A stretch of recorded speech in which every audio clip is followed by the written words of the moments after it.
All right. Hello, everyone. Thank you for coming. Very late hours of the conference. I didn't expect this outcome. I'm happy. I am Nika. This year I am, I guess, add-on developer, artist, and each year I have very wildly different topics. So I don't know how to present myself. But this year I'm here to talk about add-on called Keymesh, which I'm assuming most of you at least are familiar with, and frame-by-frame or like stop-motion animation in 3D and how I do it and how I develop it. I developed the Keymesh and I didn't create it originally. It is an add-on by Pablo Dubarro and Daniel Martinez Lara who created it, but it was abandoned for many years, and I kind of took it over, and if you're using the one from the extensions platform now, you're using my version. So what is Keymesh? Well, this is going to be a big topic of this talk, the question of what is Keymesh. We know, we've seen it used in this kind of thing, right? This is artwork by Daniel who showcases the original intent of the add-on to be able to create this kind of claymation animations where you can sculpt frame by frame to get the result. And I got into 3D like specifically to do the stop motion animation. I'm a big fan of the medium, and I wanted to try and recreate as much as I could in 3D in Blender. And when I stumbled upon this, I was like over the moon. It seemed like this was something I was looking for, like something made especially for me and people like me. But I used it, I played with it, but after a while I just gave up on it because I think I had the same realizations that everybody who used this had, and why maybe it was abandoned at the time, that just animating like something like film or like short in this, it's just not feasible. Like this is not a practical way to approach animation. So I had to shelve the Keymesh, but I really loved it, and it was like it is an insanely powerful tool, and at the same time nobody figured out how to use it, and it seemed like a little nonsense to me. Like, how do we have this conundrum? So I shelved this idea, but I kept thinking about it, and at the time I started working on in actual submotion studio, where I had a talk about that 2 years ago. I also mentioned Keymesh there. And when I was working there, I was kind of spending a lot of time on set and with artists and trying to like observe how it works, how the submotion industry approaches pipeline, how things flow in there, and what lessons like I can take from there to 3D workflow. And I realized something that, this is by the way what we did, I created the faces in 3D and was also used Keymesh in a sense, but I realized that there is not much missing from 3D that makes stop motion in a pipeline sense, in a practical sense. Like, you just need to omit some things from your workflow, like you need to just not interpolate and just pose every frame. You need to not reuse assets, and that's it, because I would say that 3D animation has roots much deeper in stop motion than it has in 2D. Like, whole armature being used for deformation thing comes from stop motion. And it's pretty similar, like whole pipeline is similar. So I thought like, well, that's it, there's nothing. But over and over, as we went deeper into the production, we had some issues, some problems, some small workflow problems that we had to solve. And I realized, like, I was very often thinking that maybe Keymesh could be used for that, like these small problems. And it kind of created a problem in my head, like, what exactly is Keymesh? Like, why am I thinking about this? And I forked the ad and I started developing. I deleted the code, I rewrote the ad, and I didn't like the code or design, basically. I just rewrote it, and I was trying to solve the question, or answer the question, what is Keymesh, right? And this is what I distilled to, that Keymesh is a storage of data blocks for an object. Now, I will keep repeating this sentence for a while, but what does it mean is that in Blender you have association. Like, basically you have objects that are containers, and they contain one data block. Basically, object is transforms, and the data block that they transform is like like shape, visual. What Keymesh does is it assigns a storage to each data block that can hold multiple data blocks, to object that can hold multiple data blocks, and you can swap between them. That's all there is to it. This is, after a very long process of trying to define it, this is what I came to. This is what Keymesh is. It's just a data block.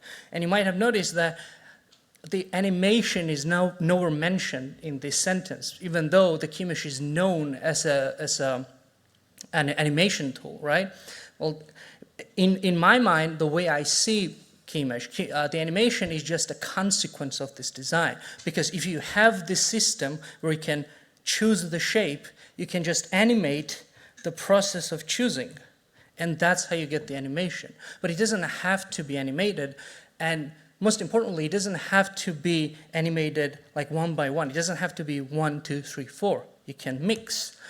And that realization kind of made me appreciate Keymesh, and I started developing it in a completely different way for the use cases that I could find for it.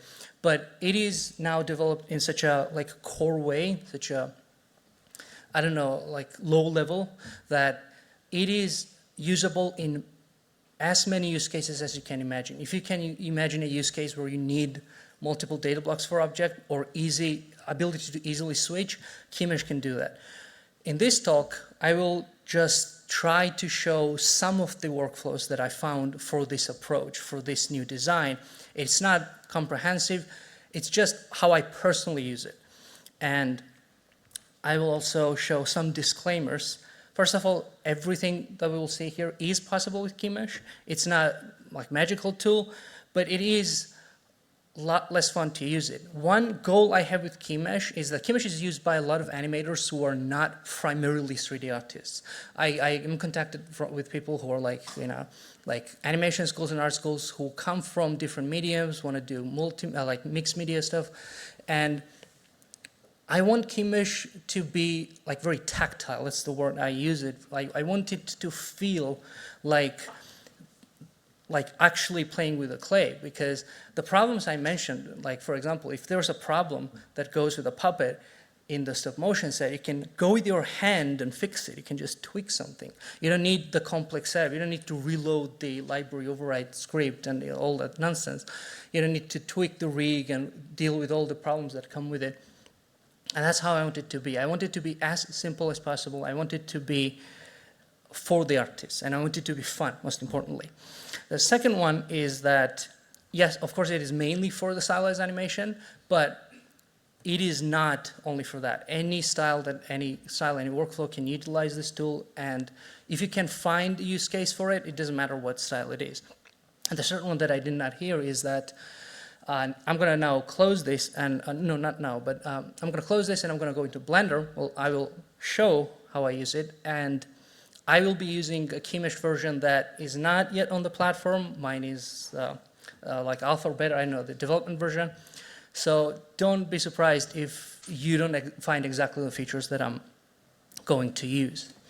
Now, what kind of workflows can we use it for? The first one is the most obvious, which is the sequential animation, the basically frame by frame. And by sequential, I use the word sequential because you create the blocks not only you animate the blocks in a sequence, you also create them in a sequence. It's one after the other, and each one of them is based on the previous one. So you get the basic stop motion animation like we saw at the start. This workflow is pretty much intact. There's not much changes to it. There are a lot of tools that we will see today that can be used for this, but the whole idea of workflow hasn't changed much. The only addition is that this was the most popular feature request, is that I've added the ability to bake the deformations basically and create what I call Keymesh breaks, in which you have like armature animation, and people wanted to have armature animation and then sculpt frame by frame on top of that. So it can do, and I'm not going to demonstrate this probably, I don't know how time will allow, but what it can do is that you can create start and end points where the modifiers will modifier will just pause and allow Keymesh to do its work, but on those frames in between, the modifiers will basically be applied on each Keymesh block. So you can keep the armature deformation animation and sculpt on top of that. It's a little destructive, but nothing you can't undo. Right, but the one that we will mostly focus on today is a non-sequential animation. And by non-sequential, I mean, it's close to the pose library workflow, but a little different. In stop-motion animation, this will be referred to as replacement parts workflow, in which you create all the parts you need for the animation before the animation. So you create an asset pack or like library or box with the faces on it, in it that holds everything you're going to need, and the animator just replaces them like one after the other, and the switching between them creates the illusion of motion. It's used for everything. It's used for all the wide variety of things, but mainly it's used for faces. That's what I did in stop-motion production. That's what I'm most familiar with, and that's kind of what we're going to do. So we're going to now start with basically a lip sync. Is this the file? And we have an audio, right? Let me check. Yes, we do. Little higher. Can we increase the audio? Because I'm going to do a dialogue, which is going to be difficult to hear. That's good. Right. So I'm going to do a lip sync. This is just one part of the presentation, but it's going to be the primarily happening in this file, in which I am a big fan of Aardman animations. I'm the British stop-motion studio, Wallace and Gromit stuff, and I wanted to create something in their style. I like the big choppy mouse that the open and close very visually distinctly on each frame, and create kind of amazing look in my opinion. So I created this original character that has something to say.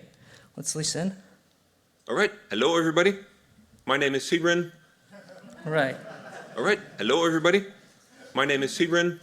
Right, good time to note that any resemblance to real people is purely accidental. I just came up with this guy. Now this guy moves, this guy has something to say, body moves, head moves, but the mouth doesn't move, right? So it doesn't have to be this visually detached. It's just for time's sake, I just made it easy, but you can just create the same object and just blend normals, everything. But I have this the mouth as a separate object that is like I like the style of the toy stuff, toy parts that click together, and the style of that. And I'm going to animate that, but not in this file, because I think that's a really good opportunity to showcase how linking and library overrides work for Keymesh. So now I'm going to open another file. It's this one, in which I created this freak little thing that is just the mouth. And in the sidebar, you can see that I have created different vizimes, they're called, like shapes that we need for animation. Now, I will show why I have this in a separate file, but it will become obvious. But as you can see in here and also in here, they actually swap. This is the storage. This is the main part of the Keymesh. You have this storage that you can do whatever you want with it, but you can see that when I switch, the actual object data is being switched. I'm going to close this, and I'm going to take this in here. Oh, this doesn't work. So file, link, this one. And you have to disable these. Please remember that, or otherwise you have to undo. And first I'm going to create a library override. Pray for me. There we go. And let's just swap the places with it. Let's just copy this and paste matrix, hide the placeholder, and parent. Now we have the same stuff, ideally. All right, hello everybody. Right, but with this one that we can animate. And I'm going to show the process of animation now, how you can keyframe your object, the shape of the blocks, because you don't have to. That's the point with the Keymesh. You don't have to animate. But I'm not going to start doing like listening to phonemes now. That's going to take a reasonable amount of time. I created this cheat sheet for me with markers that show me what I need to keyframe. So let's start with the basic shapes that I know are going to be the default start and end points, just a smile.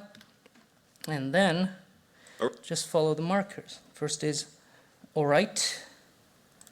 So, right, this is ugly. The blue thing is really ugly. It's the part of Blender that I hope I can fix. I didn't even remember this was here before I mentioned this, that on library overrides, you get this blue thing, but on UI lists, the entire UI list becomes blue instead of just an active one, which is stupid. But if you don't want this, there's also a grid view, which you can click on this, and you can assign thumbnails for each of your blocks. When you first open it, when you don't have thumbnails, you get a pop-up that says, like, click here to generate, and it just does the viewport render from your current viewport position. It takes like half a second, and you get this. So you can also choose here. Right, what is the next one? Right. A. So you can choose here and press the keyframe button, and it's the same here. You can just choose the block you want and then press the keyframe, or you can just click this one. I think it was also automatically switch as well. So, hello. The mouse is a little difficult to control, not mine, but let's see how it's so far. Now, we go with everybody. I think I'm going to go away from this. And let's listen to this part. Hello, everybody. Right. All right. Hello, everybody. Like, there are 2 points. This is not part of the Keymesh one that I will mention, that that is like a consequence of using this style. That, for example, when my character says hello, I am just using E and O shapes, but in the middle you're gonna want to have an L shape that is like the really distinct with the mouth out and everything. In this, I can do it, but it just becomes a little noisy if I do it. Where's L? Hello, everybody. Hello, everybody. Right? Hello. I don't like it personally because it just becomes a little too noisy. The change is happening too often.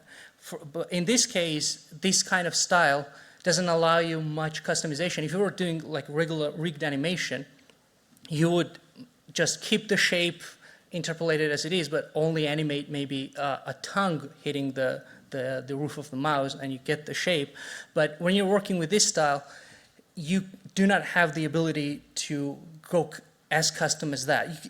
Or no, you have the ability technically, but it's not something you really want. The kind of style and workflow keeps you away from it, but I think it's good. I think it's, you're not a masochist like Rick. You don't want to spend too much time with one face, so you want to move on. And I like, who gives a shit, right? If the tongue doesn't hit a roof, like nobody will turn off an animation because of that. Everything will be fine, but it's good to have some self-imposed limitations that keep you grounded, so you don't like overindulge in animation process. And also, I think I'm missing something here. Hello, everybody. Hello, everybody. Right, and then my name is. My name is Thebren. I'm not sure about this, but we'll see. Oh yeah, here's another thing. This little tip that I can give is that here we have same, where is it, E sound. No, not same, but, oh, here it is, yeah. We have the same E sound, or E shape, on two frames separated by one, and when that happens, the animation looks up looking like this. You never want this. It looks like a Flappy Bird. You don't want this. So, little tip that I learned that nobody knows in the studio that I work in is that sometimes instead of E's, I use O's. It doesn't make any sense, but it just looks distinct enough. My name is Sigren. That it kind of works. I like it. So, this is what we have now, our result. All right. Hello, everybody. My name is Sigren. Great. This is one character done. Now, I'm going to do the same for the second one, this guy. That also has something to say, I believe. Let's see where it is. There. Let's see. Well, here we are at the Blender Institute. Why don't we go inside? Right. So difficult to find good sound bites of this guy, let me tell you. Nothing on YouTube. Now, as you can see, this strip of this is twice as long as the first one. So even if I do like the cheat sheet one that I use, this is going to take too long. So I'm going to do something else. I'm going to go to Tools, and if you have experimental version that I do, there is this button called Automatic Lip Sync. So I'm just going to select this, both of them, and first I need to link the file again. I forgot that this one doesn't have a library of written file, the object. So the same object again, I'm going to link a second instance, do another library override, and the same process. I'm just swapping. Why did I close that? Same process, just hiding and parenting. And now I can click that button, and let's see what will happen. Let's see. Well, here we are at the Blender Institute. Why don't we go inside? Now, Well, here we are at the Blender It's not Institute. perfect. Why don't we go inside? it's not perfect. It's a little blockouty, right? But it was done in less than 1 second, guys. This is, it's not AI or nothing. It's just, thank you. Thank you. This is using a tool, like a command line tool called Rhubarb, which is, if you're in animation, you might have heard of. It's just doing, listening to an animation and listening to phonemes and just giving, it just gives you, I think I can show actually in the window.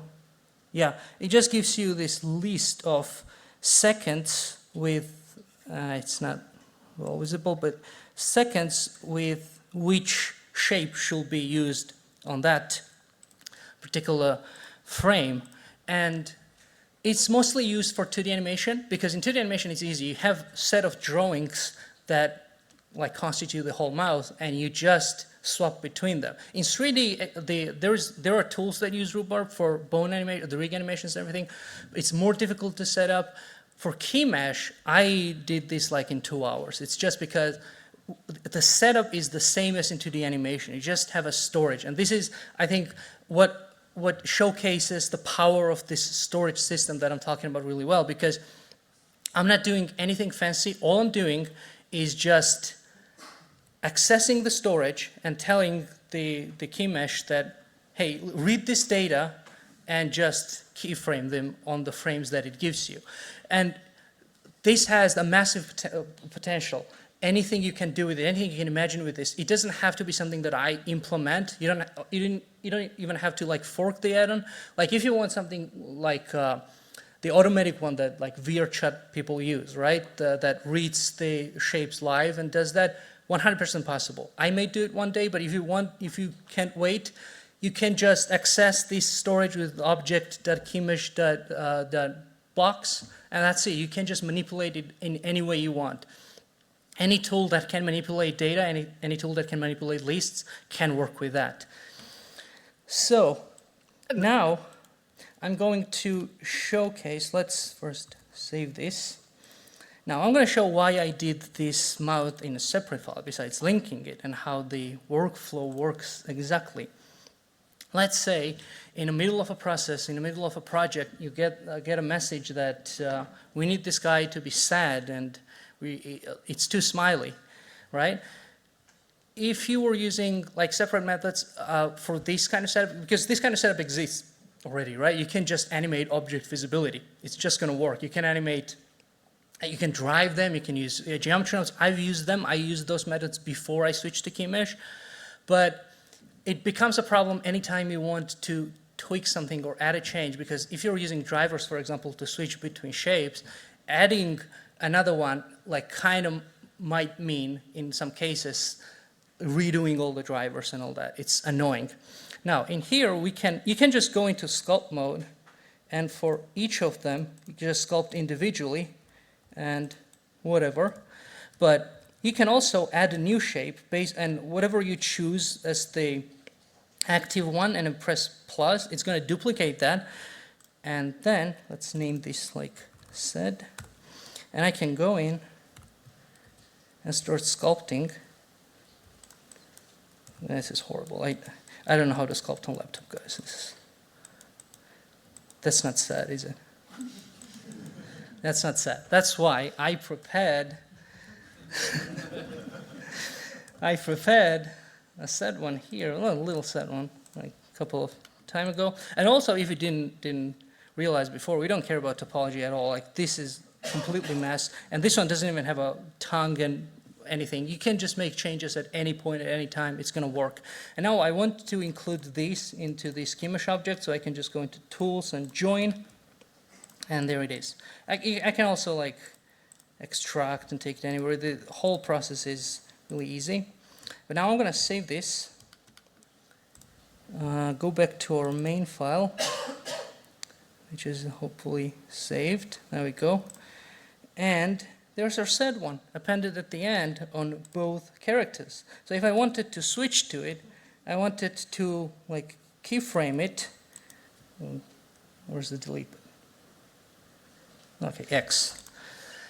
I can do it. It's really non-destructive to work in this way, and I specifically set it up to be like a production friendly, so that it's easy to separate between the rigging workflow and animating workflow, and also you can create shapes in this is experimental also, but you can create shapes in the library overridden file, which is going to be only in the local file, and that's not something rigging people can touch, so you can keep it for yourself. But also rigging people can add something to it, and you get it right away. And also, it doesn't have to be this particular style.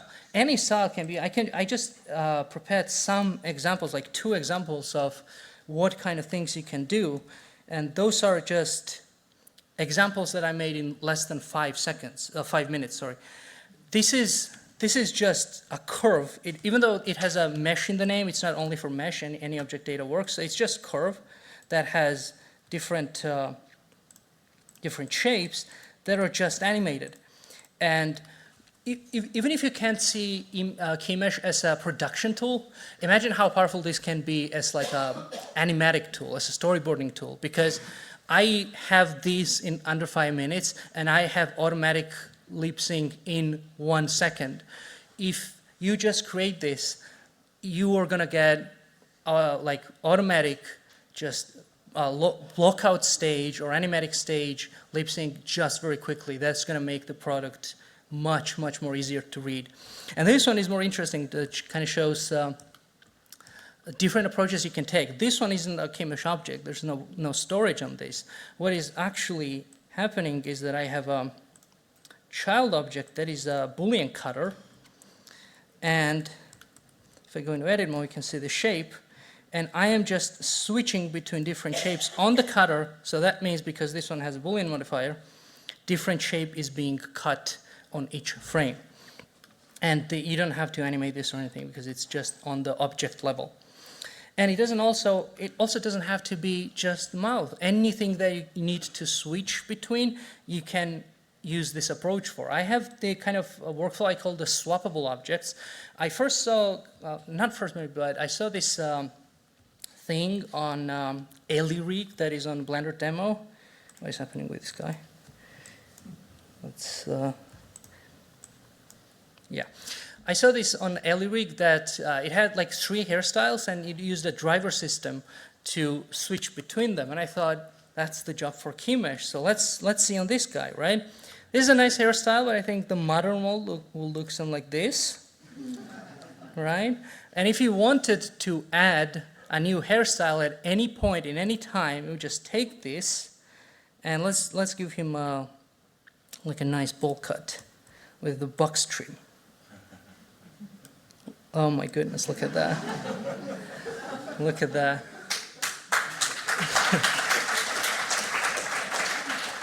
Looks like a famous art collector. You might have heard of him, Enguga Blogian, but suits him pretty well. And also, eyelids are Keymesh. Where are eyelids? This is also Keymesh that is just switching between suggestive looks. We also have, a lot of things, but also in here, this is one thing that I use pretty often. The text is Keymesh.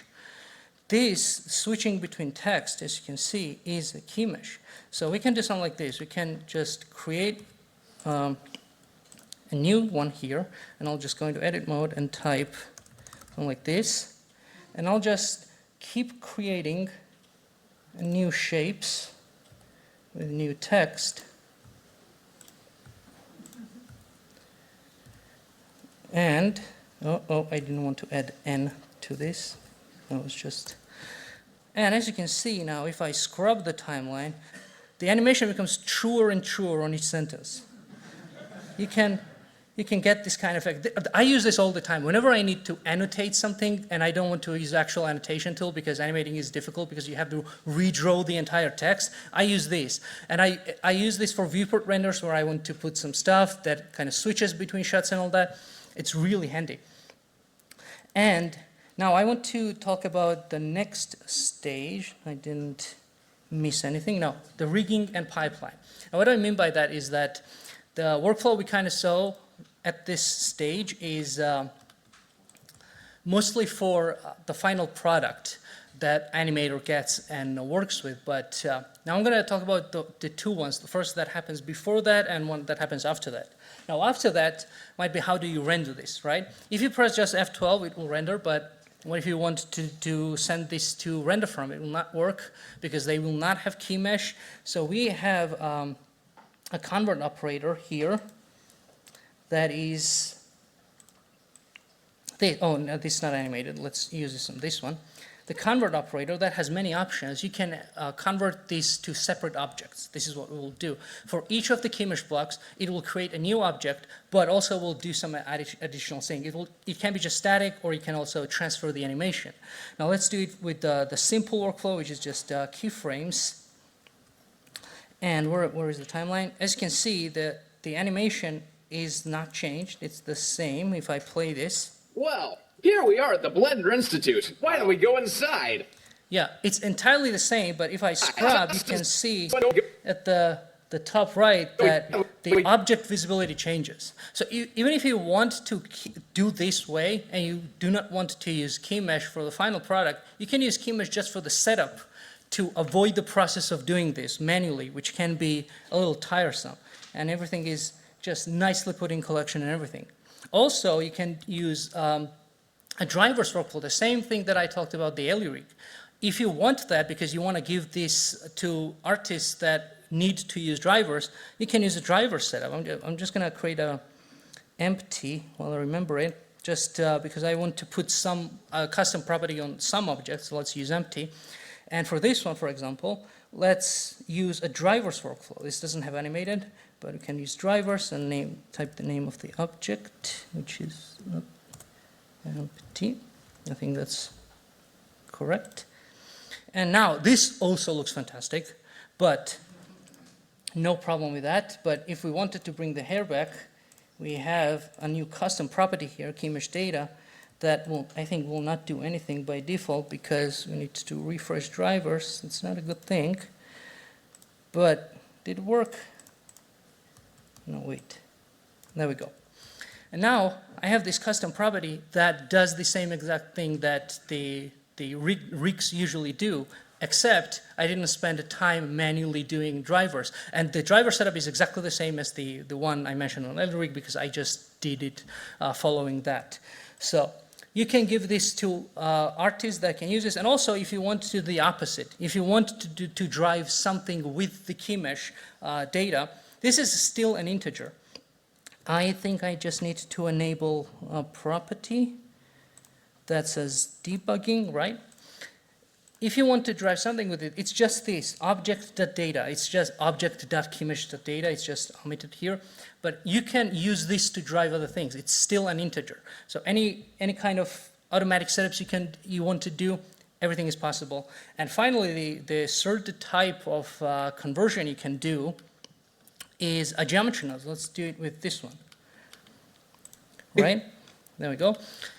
Now, geometry nodes, what it will do is that it will create besides each new object for each Keymesh block, it will also create one holder object that will have a geometry nodes modifier that will use index switch node with a lot of object info nodes to basically display them one by one. Let's use animated and wait. Oh, this is not the correct frame range. There we go. All right. Hello, everybody. Same thing. The animation is exactly the same, but now we are animating this. You don't have to animate, but we are animating this input of the modifier, and modifier itself looks like this. There are add-ons that do this, but even if you do this with an add-on, adding a new shape scene and all that is difficult, so I prefer to do it with the Keymesh. And if you want to send this to render farm or anything, this is the best way to convert. This is because the data structure of this loop is closest to Keymesh, and updating is closest, and also it's the easiest to use, because if you wanted to tweak and make changes now, you can just insert keyframes on this instead of having to keyframe the object visibility. Now, yeah, that's the workflow, and I want to show two other things now because we have time. The one is that I mentioned I didn't test this, hopefully it doesn't go bad, but this is a body that is driven by armature. We see it. So what I can do is I can just select a range. Like let's just, I don't know, let's pick something at the end, it doesn't matter. Let's say from 45 to 50, all right? I'll just pick 45 to 50. Let's not create backup, let's look dangerously. Keep the original, and I'm gonna animate visibility of the modifiers and apply the first two. Let's not apply the subdivision. And there we go. You expected it to be slow, but it's not. This is now the same animation, nothing changed, but you see when I switched this keyframe, the two things happen. Modifier visibility is turned off now, and the Keymesh block is switched, as you can see in this window. That means now if I wanted to do something, I don't know what to do with it. This is not something I personally use, so I don't have a lot of examples for it, but this is something that was highly requested. So if I wanted to like be gone hand, I can just do it, and I can animate like hand for some reason being chopped off more and more, and it will not not do anything with the rest of the animation. It will just work. And the final thing is how you can use it is let's switch. Wait, did I miss something? No. No animation. How you can use Keymesh with without animating it. Well, first of all, you don't even have to animate this one. Like for example, this hair thing. It doesn't have to be animated. It can just be that each scene this character is in, it's just the different shape is chosen. And there was a Lego creator today that had that problem that he said, I have like 17 hairs and it's difficult to switch between them, so I use asset library. You can use this. This is how it can be just easily done. But how I use also is, let me open the file. This is the file in which I modeled the body base of those two characters, and this is a Keymesh object. Now, when I was doing this, I was following a tutorial, and it was in other language, so I wasn't sure I will be good at it. So I just started with a cylinder, and then as I went with the tutorial on each step that I thought was too risky and I needed a backup, I needed like a what is it called, checkpoint. I created the new one so that I could do this. Like each time I will create a new one and then add the changes, create a new one and add changes. So anytime if I need to go back to previous one, I have this. This is called mesh versioning. It kind of works like a Git versioning, if you're familiar with it. It is not layering. It doesn't like blend or anything. It's not sculpt layers. It's just a versioning that can be quite useful, not only for this kind of workflow, but also like, for example, A/B testing. Let's say I want to make this character a little chubbier, right? I can do this and just see how each one looks without whole complicated setups. I like this how it looks, but I want to make them separate objects. I can just, where is it?